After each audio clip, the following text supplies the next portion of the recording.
Welcome, ladies and gentlemen, to Boss Economics World, the only show where we take the chaotic circus of global finance, sprinkle it with a dash of satire, and serve it up with a side of cold, hard truth.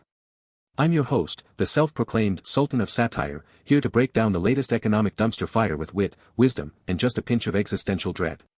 Today, we're diving headfirst into the wild world of stablecoins, those shiny digital tokens that promise stability in a crypto market that's about as stable as a caffeinated toddler on a trampoline. Buckle up, folks, because this one's a doozy. Oh, stablecoins, those magical digital IOUs pegged to real-world currencies, designed to bring order to the crypto Wild West. They sound so stable, don't they? But as Asia scrambles to update its stablecoin rules faster than you can say, capital outflow, and Donald Trump, yes, that Donald Trump, embraces dollar-pegged cryptocurrencies like they're his long-lost hairpiece, the region is starting to sweat. And not just because of the humidity. Let's set the stage, shall we? Over in the good old US of A, lawmakers have passed the so-called Genius Act, a name so Trumpian it might as well come with a complimentary MAGA hat. This legislation, backed by a January 2025 executive order, is basically a love letter to dollar-pegged stablecoins, those digital tokens that promise a 1:1 peg to the greenback. And why not? With $256 billion in dollar-backed stablecoins already circulating, compared to a measly $403 million in euro-backed ones, despite Europe's fancy markets in crypto assets regulation, MiCA, framework, the US is flexing its financial muscles like a bodybuilder at a vegan convention. But here's the kicker, folks, while the US is busy popping champagne and high-fiving over its stablecoin supremacy, Asia is having a full-blown identity crisis. From South Korea to Hong Kong, Malaysia to Thailand, and even the crypto-averse China, the region is racing to roll out its own stablecoin frameworks. Why? Because the last thing they want is for their citizens to ditch their local currencies for Uncle Sam's shiny digital dollars. And trust me, the fear of capital flight is realer than my grandma's conspiracy theories about 5G. Let's zoom in on South Korea, shall we?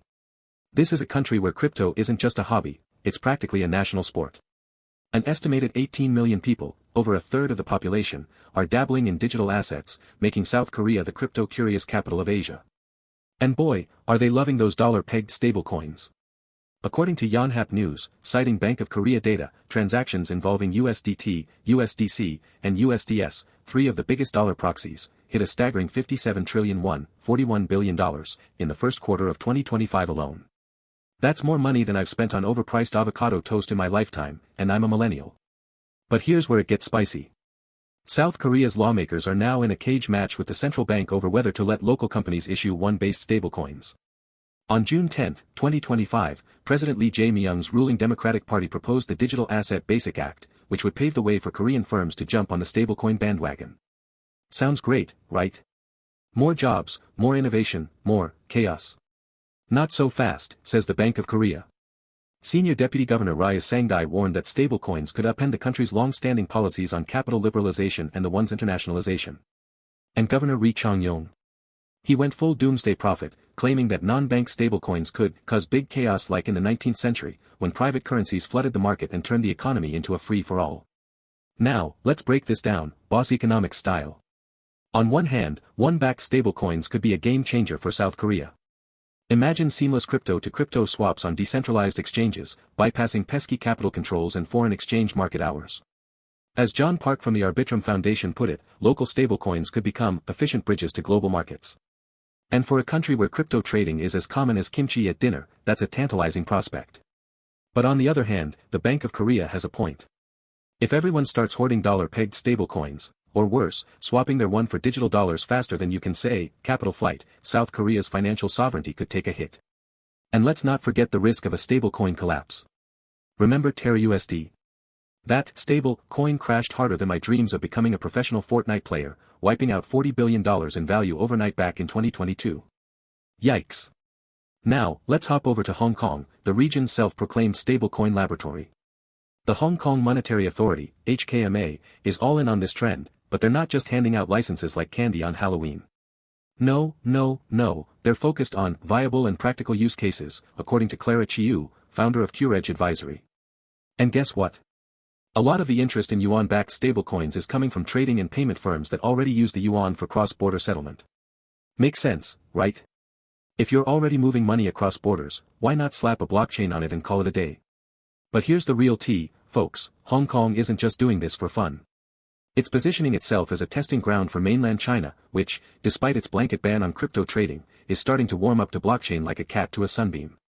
In June 2025, People's Bank of China Governor Pan Gongsheng dropped a bombshell, saying stablecoins could revolutionize international finance as geopolitical tensions expose the fragility of traditional payment systems. And get this, a major Chinese state-owned brokerage just got a licensing upgrade to deal in digital assets through Hong Kong. Coincidence? I think not.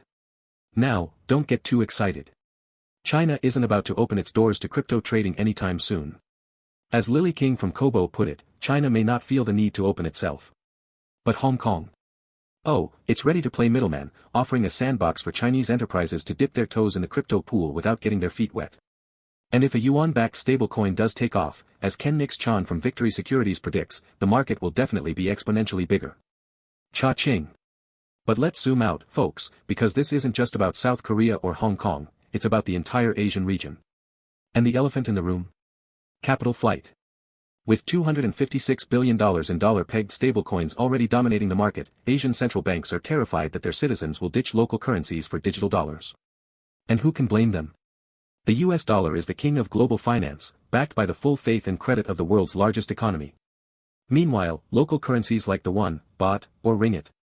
They're more volatile than a reality TV star's love life. Take Thailand, for example. The Bank of Thailand has been cracking down on unlicensed stablecoin issuers, citing risks to financial stability. In Malaysia, regulators are scrambling to draft new rules to keep up with the stablecoin boom. And in the Philippines, where remittances from overseas workers account for nearly 10% of GDP, authorities are worried that dollar-pegged stablecoins could undermine the peso's value.